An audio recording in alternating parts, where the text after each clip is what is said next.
गलवान में अपने सैनिकों की मौत के बाद चीन ने पहली बार कबूली है और पिछले साल जून में हुई थी खूनी झड़प और 4 सैनिकों की जानकारी चीन ने साझा की है और इसी झड़प में भारत के 20 जवान शहीद हो गए थे। तो इसमें पहली बार चीन ने बात कबूली है। गलवान में अपने सैनिकों की मौत की बात पहली बार चीन द्वारा कबूली गई है। आपको बता दें, इस दौरान यहां पर खूनी संघर्ष हुआ था, खूनी झड़प हुई थी, जिसमें 4 सैनिकों की जानकारी चीन ने साझा की है और पिछले साल जून में खूनी झड़प हुई थी। भारतीय सैनिक और चीनी सैनिक आमने सामने आ गए थे और इस दौरान भारत के 20 जवान शहीद हो गए थे और इस पूरे मामले पर चीन ने पहली बार बात कबूली है। चीन की तरफ से कहा गया है कि 4 सैनिकों की मौत हुई है। तो आपको बता दें, यहां पर चीन की तरफ से पहली बार ये जानकारी दी गई है। इससे पहले चीन की तरफ से कहा गया था कि चीन का एक भी सैनिक नहीं मारा गया, लेकिन अब अपडेट सामने आया है जहां पर चीन ने इस बात को कबूला है कि इस झड़प में चीन के भी 4 सैनिक मारे गए थे। तो इसी झड़प में आपको बता दें, भारत के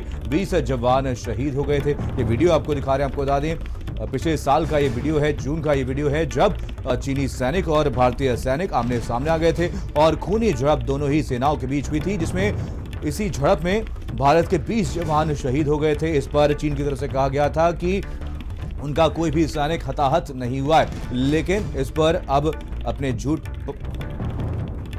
को खुद चीन ने स्वीकार कर लिया है। चीन की तरफ से कहा गया है कि 4 सैनिकों की इसमें मौत हुई है। चीन की तरफ से यह जानकारी दी गई है। चीन ने पहली बार इस बात को कबूला है। गलवान में अपने सैनिकों की मौत की बात पहली बार चीन की तरफ से कबूली गई है। तो आपको बता दें, पिछले साल जून में खूनी संघर्ष दोनों ही सेनाओं के बीच हुआ था, जिसमें इसी झड़प में भारत के 20 जवान शहीद हो गए थे। वहीं चीन की तरफ से कहा गया था, झूठ कहा गया था कि उसके सैनिकों के हताहत होने की खबर नहीं है, लेकिन इस साल चीन ने इस पर से पर्दा उठा दिया है। चीन की तरफ से इस बात को कबूल लिया गया है कि गलवान घाटी में उसके भी सैनिक मारे गए थे और 4 सैनिकों की मौत हुई थी। इसकी जानकारी खुद चीन ने अब साझा की है। तो ये तस्वीरें आपको दिखा रहे, पिछले साल जून की ये तस्वीरें हैं जहां पर लद्दाख में दोनों ही सेना के सैनिक आमने सामने आ गए थे।